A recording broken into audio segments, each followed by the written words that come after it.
You're listening to the Breakaway Wealth Podcast, the show that helps you build wealth faster, think outside the box, and break out of the herd. Here's your host, Jim Oliver. Welcome back, Breakaway Wealth. I'm your host, Jim Oliver, and with me today, my very special guest, David Stearns. Welcome, David. Hey, Jim. How's it going, bro? It's going good. It's good to see you, as always, my good friend. So for some people that don't know that you run the Nelson Nash Institute, people that don't know that you're Nelson's son-in-law, tell us a little bit about David Stearns before we dive into the book. And I know you've been on the show before, but in case there's somebody new in the audience. Yeah. Well, I appreciate it. Thanks for inviting me back. You're welcome. It's, who am I and what do I do? IBC is consumes my life. Okay. I dream about it. Okay. And sometimes they're pleasant dreams, sometimes not so pleasant. And not to sound like a downer, but there's a lot of noise out there in the marketplace. And that contributes to my restless nights. But one of the mantras that my co-director Carlos Lower came up with in talking about the Nelson Nash Institute was building the 10% or gaining the 10%. Does that ring a bell for you? It does ring a bell. Yeah. Okay. So my vision of building the 10% was that guys like Jim Oliver, in conjunction with the rest of the Nelson Nash Institute authorized practitioners, would help us gain this groundswell where we hit that tipping point, as Malcolm Gladwell talked about, and gain the 10%, then IBC would just explode. And we would be positioned to help everybody who wanted to get involved in the infinite banking concept. Great. I think we're getting really close. I really do. But one thing I didn't think about, though, that there's a lot of people that are seeing this momentum also. Yeah. And so their baggage, okay, that are trying to ride that groundswell, and that's some of the sleepless night issues that I'm talking about. So, I completely understand that. I just had, not to add to your sleepless nights, but I just had this happen to one of my guys yesterday. Is one of our clients, he says, "Oh, I've been talking to this IBC practitioner, and you know what? I've been doing this wrong. The policy you sold me, that's wrong. I should be doing universal life. And universal life has so much more flexibility, everything else." And, we can talk about that a little bit, but all I could see was Nelson cringing when the guy said that. And I thought to myself, Nelson would just rip you a new one if you were saying that. And this practitioner actually wanted to work on the case together with my guy. And of course, my guy told him to go pound sand because we would never sell one of our clients a universal life policy. But maybe let's start right there for a second, David, what was Nelson's view on universal life? He hated it. Okay. He was a whole life purist, even before the PUA was a term that we all love. Okay. He started with Equitable Life of New York, which is a major mutual company right up there with the rest of the big mutuals. And he was a top of the table guy for them for a long time. And then he, started developing his concepts, and he developed them, number one, for himself, number two, for his clients. It wasn't like something he was going to take national. But anyway, he used to tell a story where he'd go to these Equitable Life, conferences, and the VP of product development would give a presentation on this great new product they're developing and issuing, and it was a variation of a UL. And so Nelson started doing some little research on it. And then the next meeting, they say, "Okay, this is it." And he say, "You guys are wrong. This is not something that we need. We need to stick with what's the proven whole life product because of the guarantees." And he said he used to get shouted down in these meetings, not just by the folks on the stage, but everybody in the audience also. And his experience with Universal Life goes back to the days when they had the VULs. and they all exploded. I mean, almost every single one of them. Yeah. And then they came out with the GULs, and they keep coming out with something new. And I guess the latest one's the IUL, because it's got a, it's bulletproof. Well, I've heard many insurance home office executives say, I don't own any of those products and I'm not going to buy any. Well, why not? Well, anonymity here for them, right? Because they're not going to talk something down that their company might be selling.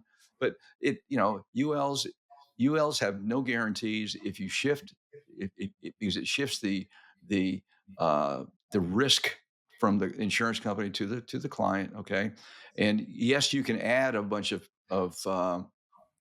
riders to a UL product, and you can strengthen its guarantees, but it turns into a whole life product as you Yeah. go down that path, right? An Now, expensive one. let me back up 1 second. I'm not an insurance agent. I'm not a licensed agent. I'm talking from consumer experience, not owning the product, but talking to folks who who asking me for help with the product, i.e., what do I do with it? Well, you call up Jim Oliver and see if he can do an exchange for you or something if there's any cash left of it in this thing. But it's just not a good product. Okay. If you want something like that, just buy term, okay, and invest the difference in the market. You'd probably be better off than buying a UL product. Okay, because that was built so the insurance companies can compete with the general mantra, buy term, invest the difference, and get in the market.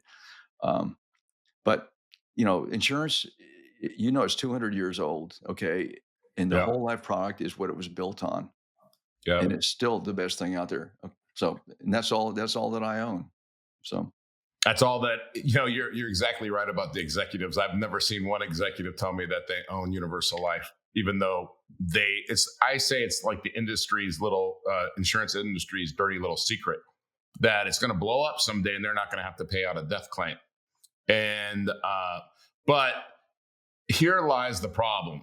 And, I'm redoing our Becoming Your Own Banker course where I just review with people and try to explain what Nelson was saying in the book. And, on our website, we have for sale through David, uh, the condensed 10-hour course, which is 6 hours, but it's the best bargain in the world. I think it's $250 or $200. I don't even remember, David, but it's on whatever it's on your site for, it's on our site for. You can go to the Nelson Nash Institute and get it. You can go to createtailwind.com and or community.createtailwind.com and get it. But it's the best bargain for 6 hours of education that I've ever seen. But I was lucky enough to go through the course, I don't know how many times, and actually ask Nelson questions about the course. But I was going back and I was just reading page 3 of Nelson's book, Becoming Your Own Banker, Unlocking the Infinite Banking Concept. Now, this is just page 3, okay? There's so much information in this one page, in this one section. The book hasn't even gotten started. But what you just said is, it says, this is not a sales tool. This book is not a sales tool. Okay. It's not, IBC is not a way to sell a bunch of life insurance. And that's the problem right there, is people see it. They see IBC and they say, wow, this is a way to sell a bunch of life insurance. And it's not. That's not what the life insurance policy is, only part of it. If you don't get the behavior down, it doesn't matter if you've got the highest performing policy that's ever been written. But there's so many things in this book that are misunderstood so that they can be used to sell more life insurance. right. Agree? Of course. Yeah. And, Nelson used to say that IBC is ridiculously simple. Yeah. It is. Okay. It's easy. As long as you know what you're doing. Right. Yeah. The biggest problem about individuals using the infinite banking concept registration mark to sell life insurance is that they themselves don't understand that this isn't about the whole life policy per se. This is about reclaiming the banking function in your life. Yeah. Okay, you have to understand that. That is the kernel. That's the essence. In understanding the problem, is what nobody focuses on. Because if you understand the problem, then the solution is easy to understand. And once you get the problem and understand how you can reclaim that banking function, then you start talking about, okay, what platform best accomplishes that? And it's a no-brainer when you walk into the whole life product that's designed properly. It takes you away from all the other stuff because it takes you away from anything that's tied to a market. Okay. In any index fund, any qualified plan, anything out there that is not something that is strictly something you control. Okay. And you can't control what's going on with the UL product. You can control how much money you put in there and you can keep pounding more money in there, which is great, but you don't know what's going to happen with it. And also policy loans are different with those product sets also, which is critical. But you're right. The BYOB is, the reason we named this the Nelson Nash Institute instead of calling it, how to use whole life insurance to finance your life or whatever, is because Nelson got it right. Okay. And it took him a long time to get it right. And he experimented on himself and worked through some stuff himself. And then Kim and I, Nelson's daughter and my wife, we were guinea pigs also. Okay. And I've showed our membership my policy portfolio, and I talk about, I show everything about it. Okay, this is when we bought it. Here's the owner, who's the insured. Here's the company. Here's the base premium. Here's the PUAs if they are, and a lot of them have no PUAs because they were pre IBC, and then how they're being used and da da da da da. By the way, here's my current loan portfolio with those 26 policies, which is about, there's only one friggin' loan on the whole thing, which is a problem. Okay. Because I'm not managing my cash flow because I'm not using them. But anyway, so all transparency. Okay. And all these policies, they look different. Okay. Here's a 10 pay. Why do I have a 10 pay? That's not IBC. So I asked Nelson, why do I have a 10 pay? I don't remember. Okay. So anyway, it's not that hard. Okay, there's nuances, and you buy one policy, and after 3 years of using it, you go, man, I wish I would have done this because it's restricted me from doing this. Well, solve the problem and buy another policy. Yeah, that's the part people. So when people that have never really used infinite banking to build wealth, to buy assets, to pay off liabilities, or to finance liabilities. But let's back up because you said something. You said you have to understand the problem. And the problem is, as Nelson put it so perfectly, is that we finance every single thing that we buy. We either pay interest to someone else or we give up interest that could be earned somewhere else, right? That's it. Right. That's infinite banking. We have to, we have a problem that we have to solve. Infinite banking solves that problem. So that's it. You could drop the mic, that's it. But people don't want to understand that because then it's like, well, what about the insurance policy? Well, what about, what's the dividends? What's this?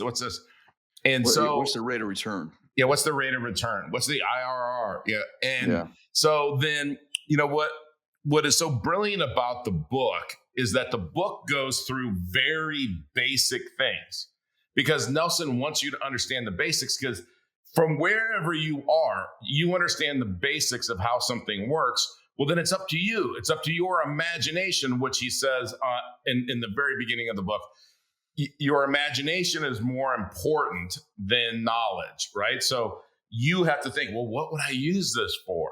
And I've seen so many people, and I never, these spreadsheets and stuff where it's like, here's how you're going to use it. Why would I ever give somebody that? Because whatever way you think you're going to use your infinite banking system, you're not. And tell me what your life's going to look like for the next 10 years, and I'll show you a spreadsheet. But you don't know. Yeah. And so if you don't know, why would I ever project that for you? Because it's going to be a lie, and I don't want to lie. So the point is that I'm going to help you solve that problem by explaining infinite banking to you. This book does that.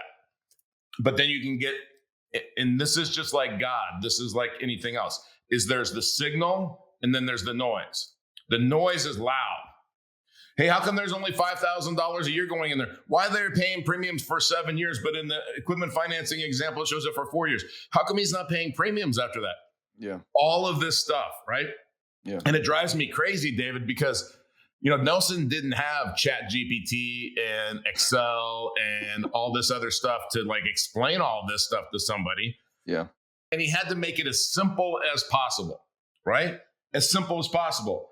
So, but he gives you the hints of where the gold is.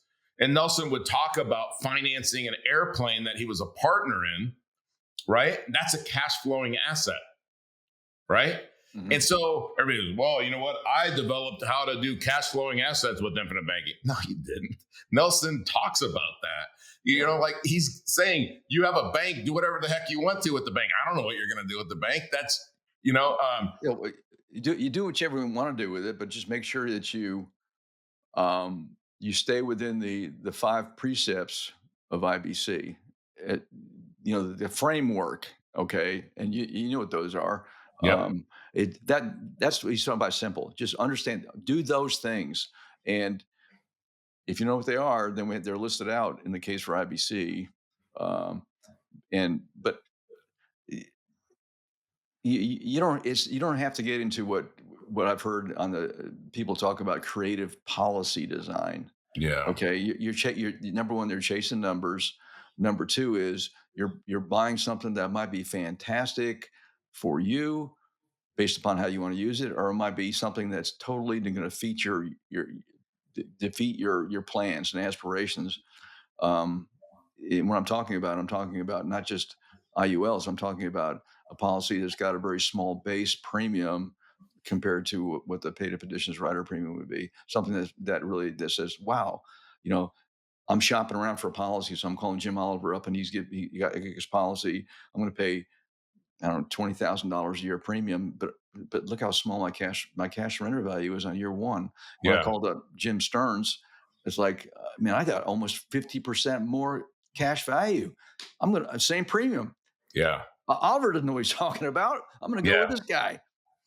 Okay. Yeah. But again, it's creative policy. It's not about that. It's about, what does Jim want to do with that policy? Does he want to have enough cash flow where he can build on it with another one? Does he have a short-term deal he's got to work with? Has he got whatever?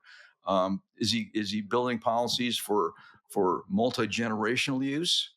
All those are determinants that have to be taken into consideration when you decide how you're going to implement IBC and build a platform that support the process.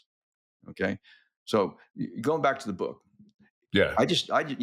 We started a coaching academy here at the Nelson Nash Institute for our memberships, our students and whatnot. And the coaching academy is focused on one thing, and then one thing only. Yeah. Okay. And it's about, okay, if you don't understand, as a practitioner student, if you don't understand what the grocery store is all about, why does he have something about a grocery store in there? Okay. What the heck does that mean? Okay. If you don't get that, then this helps you refocus your brain. You talked about paying premiums for 4 years. I think you're referring to the chapter on equipment financing. Mm-hmm. Nelson he said over and over again, I wish I never had put those illustrations in the book because folks don't understand what this is all about. And if you go back and read the verbiage that leads up to those illustrations, he tells you about how the cash is flowing through these policies. But folks don't read the book. They just look at the numbers. And those policies, he's in equipment financing, he's got illustration 1 through 6, right? And let's just count 6 because that was done differently, but 1 through 5. And the number at the bottom of the policy on the lower right-hand corner for illustration 1 is a nice number, but the one on the same number box on the illustration 5 is about 3 or 4 times larger. It's $2 million more. Yep. How did that happen? That's the key. So David, so then what people do is they say, okay, well, look, this is not using infinite banking for the insurance contract, and this is using infinite banking. And then what they fail to point out, because I understand why when I was brand new to explaining this to people, I used the equipment financing example like a crutch because it was a way to like walk somebody through. Now I never show people that. I never ever show that. You don't use it. I showed them page 45 because I showed them the difference between a customer at the bank and an owner of the bank and why there's a big difference. But in that example on page 45, these two sisters, they end up, the IBC sister ends up with $706,000 more than the CD sister. Okay, now, in the equipment financing example and that, so $2 million more, $700,000 more. Would Nelson have ever said, yeah, just leave that money in that insurance contract and let the insurance company use it, right? He would never say that. So the point when people say, hey, it doesn't talk to me about buying cash flowing assets. Yes, it does. You have $700,000 more to go buy stuff with. You have $2 million more. But the equipment financing example, those illustrations, Nelson would never recommend somebody wait 4 years to pay off a loan. Right. He would never say, well, you got all this money in there, but hey, we're just going to do it every 4 years. Like a bank would never do that. It's turning the money. Banks and companies make money on turns, right? And so what I love is the brilliance of the book. You have to think to get, or you need a coach that can show you the nuances of the book and really the important things. But he sets up, here's why you're going to think this. Yeah. Here's all these human nature things that are going to make you not want this. And now I got to explain to you something about insurance, but not the way that your Mass Mutual or Guardian guy who's just an insurance salesperson or Northwestern Mutual, not the way they would explain insurance to you. Yeah. Right. I'm going to actually show you how insurance works from a cash value standpoint.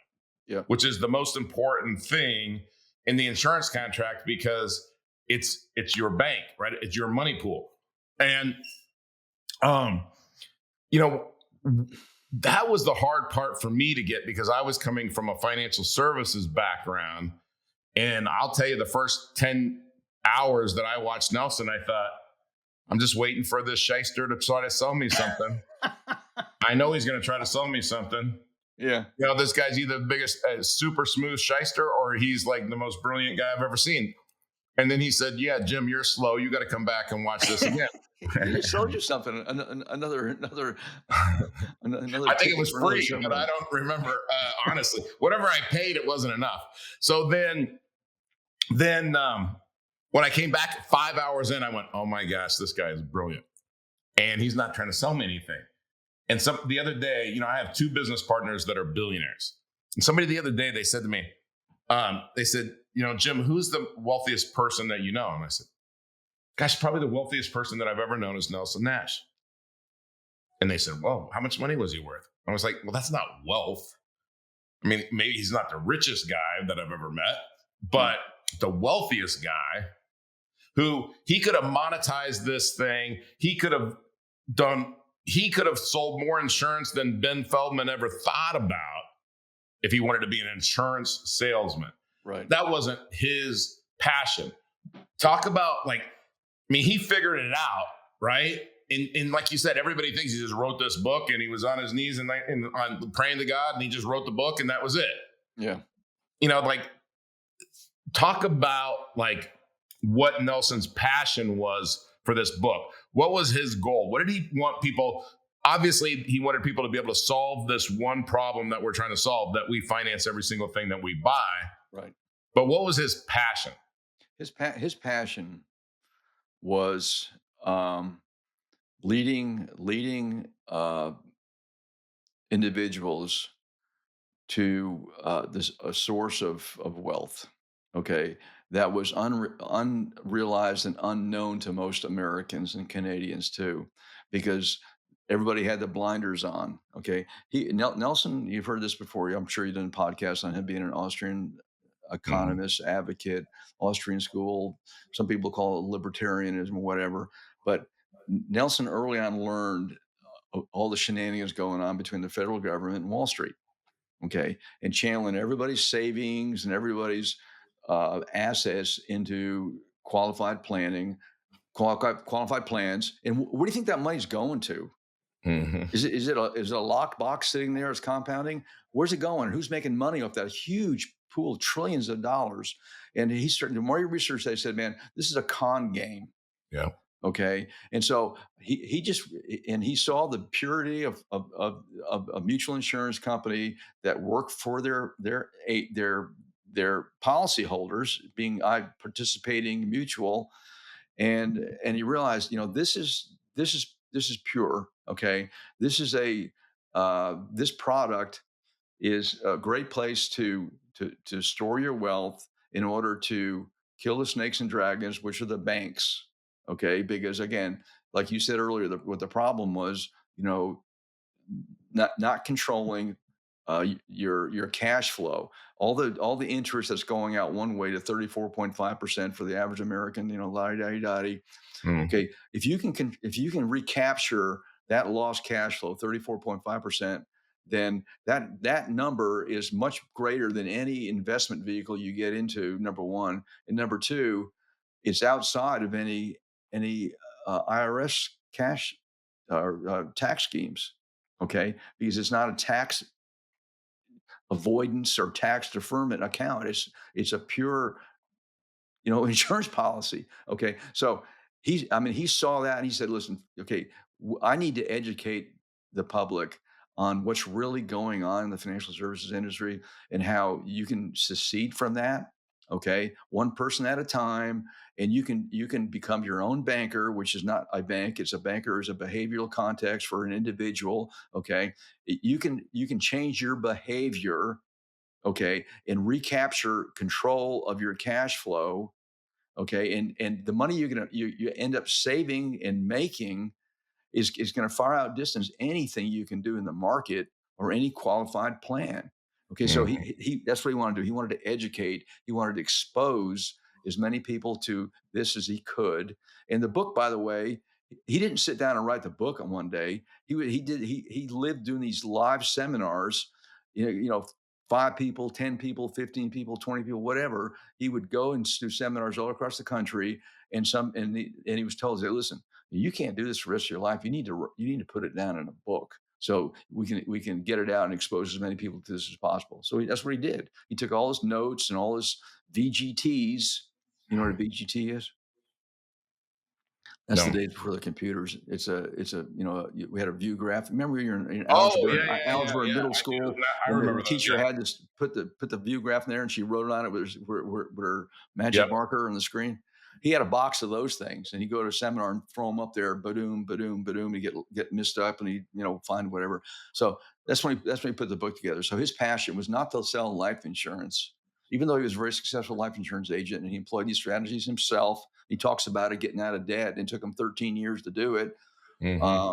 But he also educated his clients initially, and then he started doing these seminars. And then next thing you know, he got the book out. And by the way, he's probably sold, I don't know, close to 500,000 copies of Becoming Your Own Banker.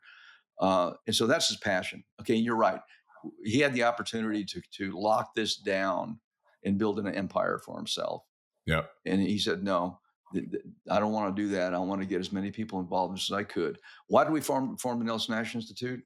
Because so many people were being malicious on how they did this and how they explained it. And something we talked about when we first started this conversation. So, so how does the public know with a surety that Jim Oliver is going to do it the way Nelson wanted him to do it, or this other guy is doing it the way Nelson wants to do it? Well, the only way you can find out, besides interviewing both of them and say, okay, tell me how you're doing using the book. Tell me this, tell me that. They can go someplace and say, is Jim Oliver was he taught by Nelson or not? Here's his name here. He must have been. So tell me about Nelson. Tell me about how he did business. Whereas the other guy might not be there. Well, why not? Well, I don't need to go there because I don't need to be involved with the Nelson Nash Institute because I've been selling life insurance for X number of years and I know more about it than anybody on the planet. Okay, use that individual, but don't complain if something blows up on you. But Nelson was, he was about meeting people, learning who they were, getting inside their head, and leading them somewhere. And it was not just IBC; it was religious stuff also. Okay, Yeah. Well, so he would stand up at the beginning of the seminar, and he'd hold up his Bible and he'd say, everything you're going to learn today is through the lens of this book. And I remember him saying that, and it is everything. You can't find anything that contradicts in infinite banking, the concept of infinite banking that is contradicted in the Bible, right? There's nothing in it that's contradicted. Yep. What is contradicted is giving your money to to put it in some account or bury it in the dirt, because Matthew 25:17, this one servant that gets scolded by the master he says, you wicked and evil servant, the least you could have done is give it to the bankers to earn interest. The least you could have done, right? So going back to what people get wrong in the book, and their intent is wrong. I know that you started the Nelson Nash Institute to give people training and an approval. And, I know it's been a struggle that once people have the basics down, how do they grow and and they're mentored and they're coached and everything else. And I've told the story about how Nick Costco came to me. Nelson called me and said, hey, will you mentor this guy? He's a really good guy, but he didn't really need your help. He actually gave me two guys. There was a guy that was in the Northeast somewhere. And it was, hey, this guy's really good. And he's got a lot of people that are very wealthy, and I want you to talk to him. And then there's this other guy. I just want you to sign off that he's good, right? So I said, hey, Nick, Nelson told me you really don't need my help, that you're, rock star. And he said, I think I've got him fooled because we're both aviators. And I said, okay, well, let me just show you what I do and how I talk to people about infinite banking and get them to start thinking. And then, you could just take that and use it, right? And I did that for an hour, and he said, oh my gosh, I don't know anything about infinite banking. So my point is that the people that want to use it to sell more insurance, they don't really want to learn how to be an IBC practitioner, because to be a practitioner, all you're doing is what Nelson taught us to do, is educate your client. It's just to educate you on how things really work. And if everything that you've been taught about money is wrong, and it's really created to enslave you, then when you want to know how to be free, yeah. But some people don't. That's the honest truth. Some people don't. So, we've talked about, some of the things in the book that people don't get right.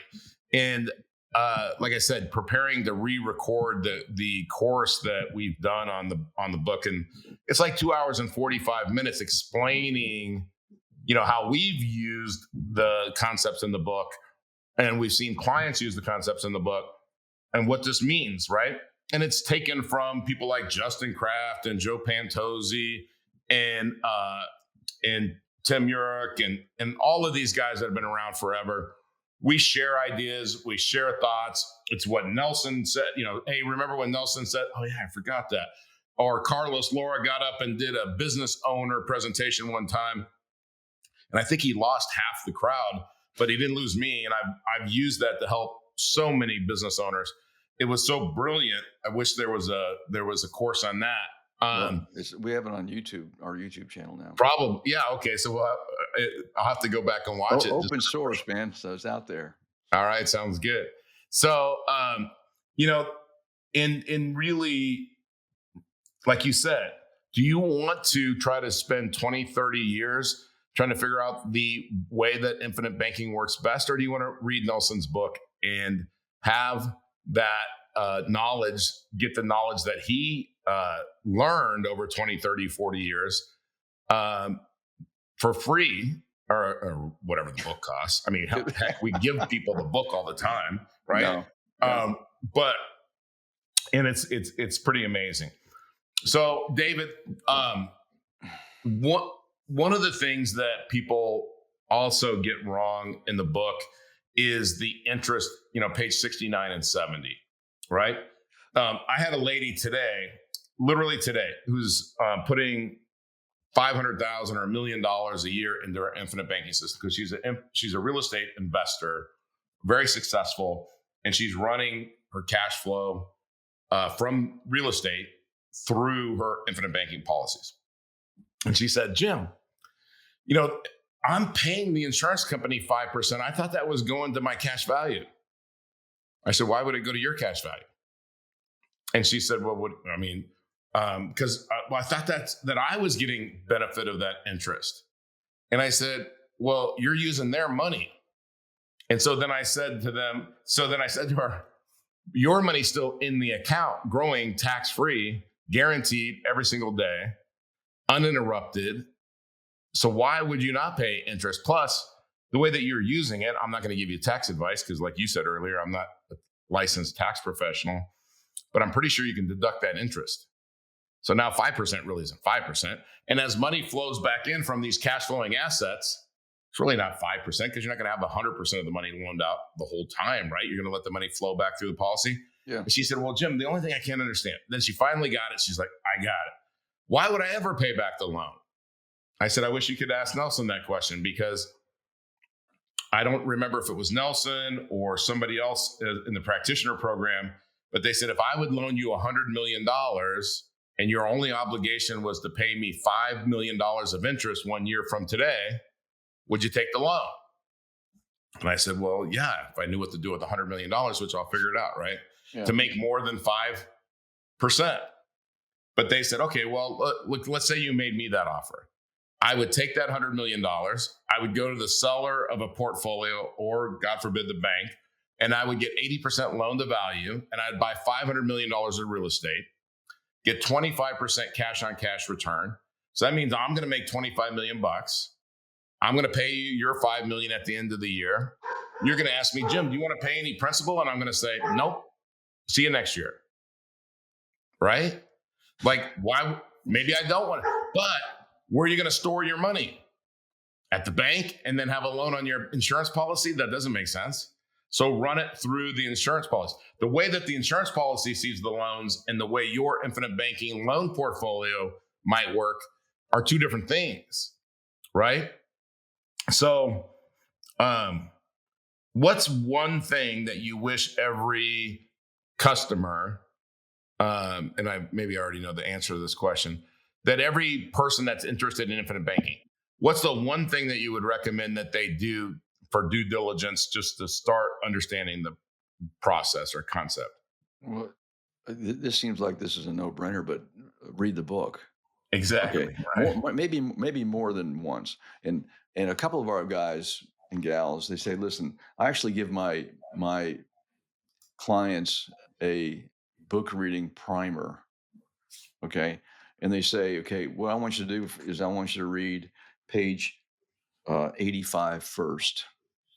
Points to consider. Read that first and let that just digest. And then go back and read the problem second. Whatever. And they give them what to focus on so they can get their mindset in the right place. Because if you remember back to Nelson's seminar, he usually did them 2 hours on a Friday night and then 8 hours on a Saturday. The 2 hours on a Friday night, like you said, was all about imagination. Yeah. And all he's trying to do is get people to reset their brains and think about that night. And a lot of people had read the book before the seminar. Some people didn't read the book before the seminar, but almost to the person, when they came back the next morning, it was like they had the way they looked at the book was different than what it was before. So most people don't read the book, number one, and they just do a cursory run through it. Number two, they look at the publication date and then look at the illustrations. And then their Mass Mutual guy says, those illustrations, they won't work like that now because the interest rates are different nowadays. True. Mm-hmm. Mm-hmm. Okay. But that's not the point of the book. The point of the book, like you said before, is use your imagination, okay, and use your logic to determine what's really going on in these policies, what's really going on in your finances, and use the book as a starting point. And as an agent, we tell insurance agents who are practitioners, use the book as a litmus test. Yeah. Because if you have a prospect who doesn't get it, doesn't want to get it, do you want to drag them around for a while, or do you want them to cut them loose and say, go work with somebody else? Because talking about your real estate client there, okay, y- a good practitioner spends a lot of time with their clients when it comes to IBC, because it's so easy to get derailed and just get, Nelson says, it's hard to stay within the ditches. Okay, because that's just human nature, and so you have to keep coaching them and bringing them back and bringing them back and bringing them back. And every time it comes to renewal time, do you want to like go through that process again? Like, why am I doing this? Well, Yeah. okay, here it is right here. Stick with the book. Yeah. And so, I think it's important, the intent of the book, because Nelson would do this great 10-hour course, and the book was kind of like, this is a guide through this course, what I'm going to teach you. Right.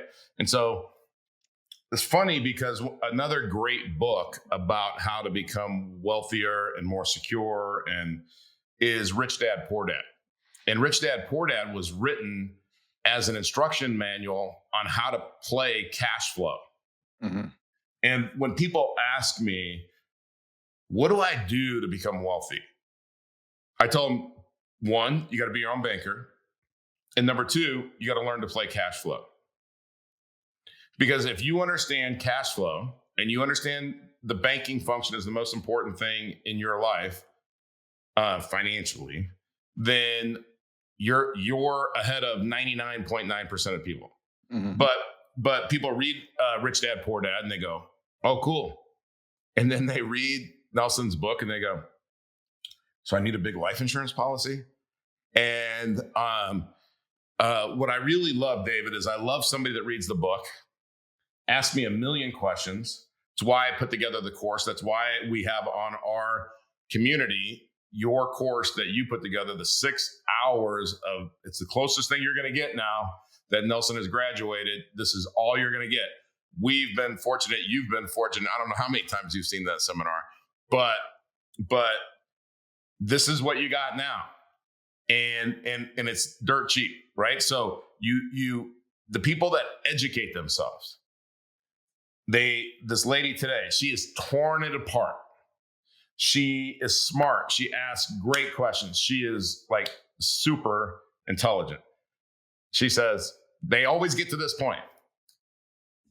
Sounds too good to be true. Right? They sounds too good to be true. Yeah. Like, I get it now. The light bulb goes off. You can almost watch them and they go, sounds too good to be true. Yeah. Right? Yeah. Or if this is so great, how come everybody's not doing it? Yeah. Yeah. Because the majority's, I mean, like Nelson, Nelson would say the majority's never been right about anything. So as we wrap up, David, I want to tell a story, and I want to see if you remember this story. So there's one day I'm talking to Nelson, and I would ask, I know it's not just me, but he never answered one question that I ever asked him directly. Right? It was never just like, yes, Jim, that's black, that's white, that's it. There's your answer. It was never like that, because he wanted me to think, right? Mm. So one day I asked him a question. I don't even know what the question was now. But he said, Jim, you ever heard of what do you know about the 1921 Tulsa race riot? And I said, well, I didn't know there was one. At the time, I didn't. And he said, I think you ought to look into that and read a little bit about the 1921 Tulsa race riot.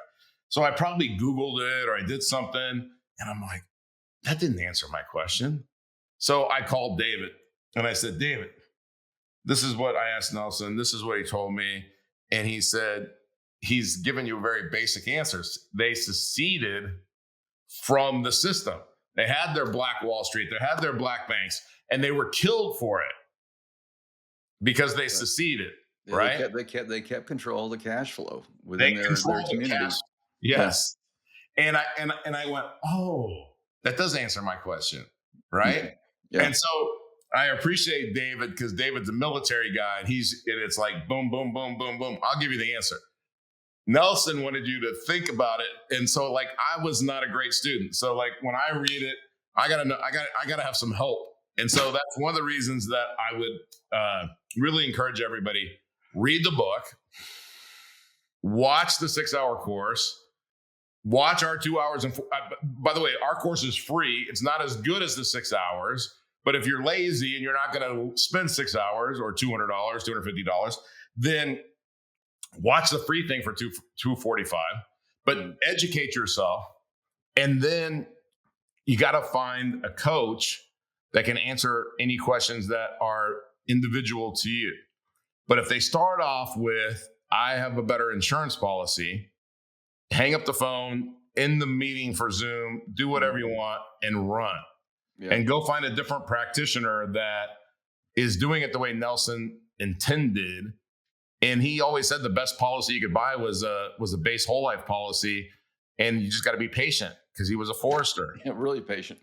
Really patient, right? Yeah. But the reason that we don't do that is because we need a little bit more instant gratification. So Nelson said, okay, they got this PUA thing. We'll put that on there. And here, boom. He didn't say, hey, put most of it PUA, put a big term rider on this thing so it doesn't mac. And then in 10 years, you'll be screwed. He didn't say that. Nelson, even with the PUAs, he always said the longer you let a policy capitalize, the more efficient it's going to be. Yeah. I.e., build it correctly and don't use it until you have to, or if you have a great opportunity for real estate investment, whatever, then you take advantage of that. Obviously, those who have the cash, they find the opportunities find them.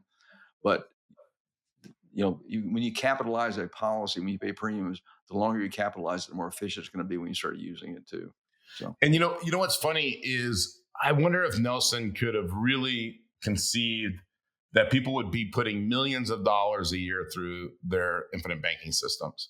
Because I'm kind of shocked, and I don't think I ever had that conversation with him, but I'm shocked when somebody says, hey, can I put $1 million, $3 million a year into this? And, obviously these people are doing really well, but a lot of times it's a real estate investor, a business owner that, might have 50 trucks in their fleet, or, they're obviously, if you're putting 7 figures in through your cash flow system or 7 figures in your bank, you're doing well, right? Yeah. Yeah. So, what I know was important for him to show people that anybody could do it. That's the $5,000 a year. That's the, that you didn't have to be wealthy. This isn't just for wealthy people. It works. Banks work for, you could be being your own banker, like you said, your behavior, not you are the bank, not, not bank on yourself or some stupid stuff like that. But, everybody wants to recreate what Nelson created and call it something else so that they can be the guru. But they didn't put in the time, or they don't have the knowledge to do that. And hey, we give Nelson credit from the very beginning.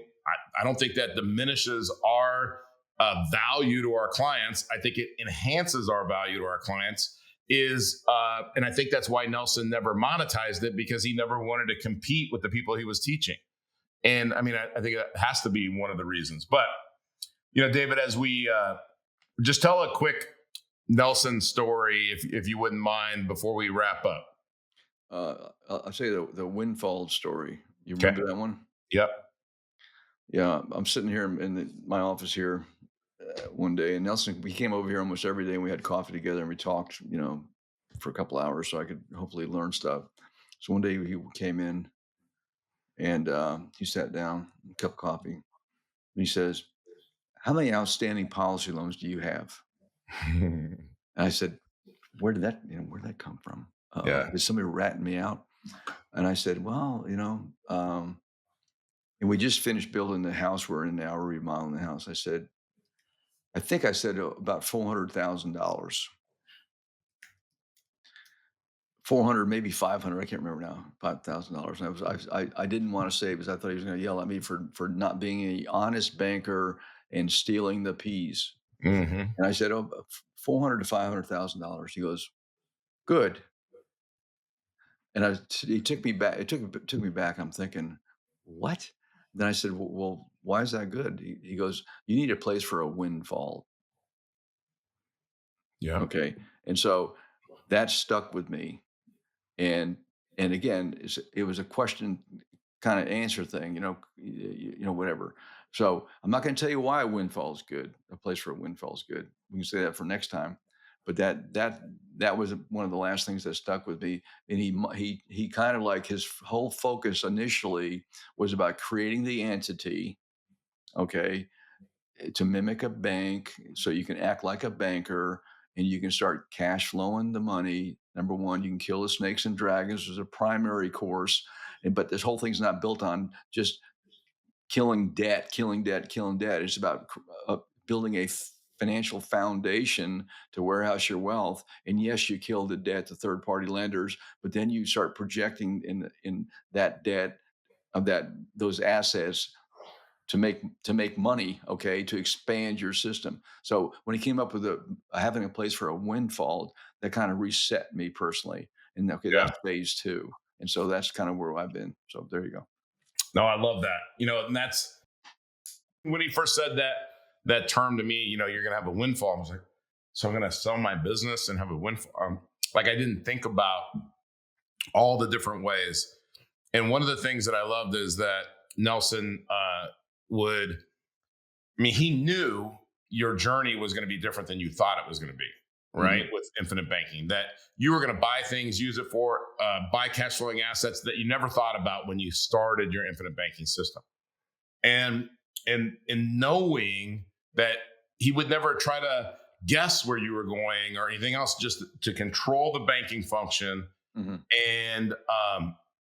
And like you said, like one of the first things that I sat in at the think tank, and I started doing the math on my own policy. If I put $100,000 in, like where that would be in 5 years or 10 years or whatever. And then as soon as I did that, it was probably 6 months later, and I was like, I didn't capitalize enough. Yeah. I need to capitalize more. Yeah. And it was like more and more. Now I'm 59. My numbers don't look quite as good, but guess what? Again, the book tells me exactly what I need to do, because Nick Costco is only 48 years old, and Kyle Reese, who's on our team, is only 28 years old, and somebody else that works for me is 30 years old. Guess what? You guys better be able to pass an exam and get preferred plus. Yeah. So Yeah. I don't need any more policies on my death benefit. But Nelson was buying policies at the end of his life on other people and your kids and grandkids and great grandkids, and your infinite banking system is only limited by your imagination, and he put that right in there. Yep. And so the book is brilliant. I know it didn't happen overnight. There's no way any human being could sit down and just write that book from cover to cover. It had to be through experience. Yeah, it was. It's all everything he experienced, everything himself, essentially. Yeah. So Well, David, they tell me that these things should only be 25 minutes long, and we're right around over 50 minutes. But I think I could talk to you about this for 4 hours. But I really appreciate you coming on the show again, and I definitely will have you back, and maybe every quarter or so have you back on the show, because again, there's so much stuff to cover. And next time, let's go over the 5 tenets of infinite banking and in detail, and just kind of make it more of an instructional. Today, I really wanted people to understand. You got to read this book. There's no substitute for this book. Okay, I mean, there's just not. And so, anything to add to that? Well, I'll just say that the audiobook is not a substitute either, even though it's a great asset to have. So you're driving, you can listen to it. It's great. Yeah. The audible version is good. It's great, but it's not a substitute. I always tell people that you need to have the paperback, and you need to have a highlighter, you need to have a pencil or a pen. You need to go through it and say question mark, I don't get this. Or somebody told me the other day that they use yellow, red, and green highlighters.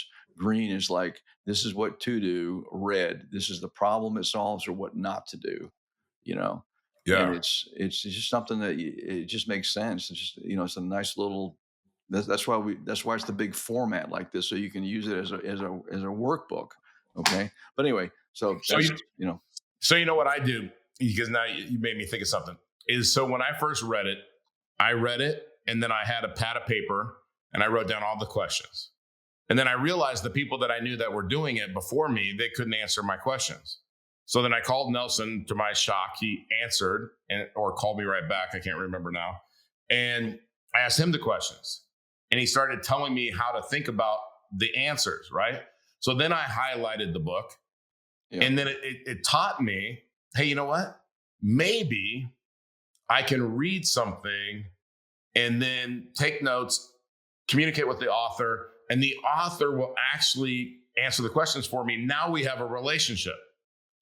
And so the other thing that I do with the colored pens is I use a blue pen for all my notes in my journal, everything else. But then when I have something really important to either do or learn, I write it in red. Because everything in the Bible that you really need is in red. Yeah. Right? So it's that red letter mentality.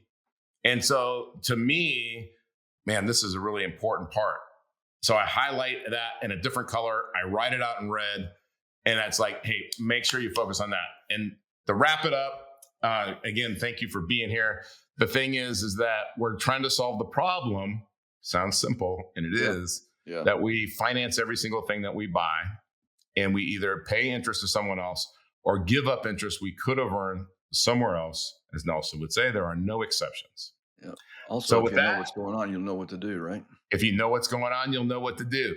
Now we're going to change your mindset as we wrap this up with our extra, which is from Earl Nightingale in the incredible lesson of The Strangest Secret, which, to give you a hint, is whatever you think about, you become. So think about being your own banker. Till next time. Thanks, Jim. Thank you, David. Here's the key to success and the key to failure. We become what we think about. Now let me say that again. We become what we think about. Thanks for listening to the Breakaway Wealth Podcast. Be sure to subscribe to this show wherever you're listening so you never miss an episode. If you want to start increasing your wealth building ability right now, go to community.createtailwind.com to join our free online community and get access to free, in-depth training designed to help you build real, lasting wealth. See you next week.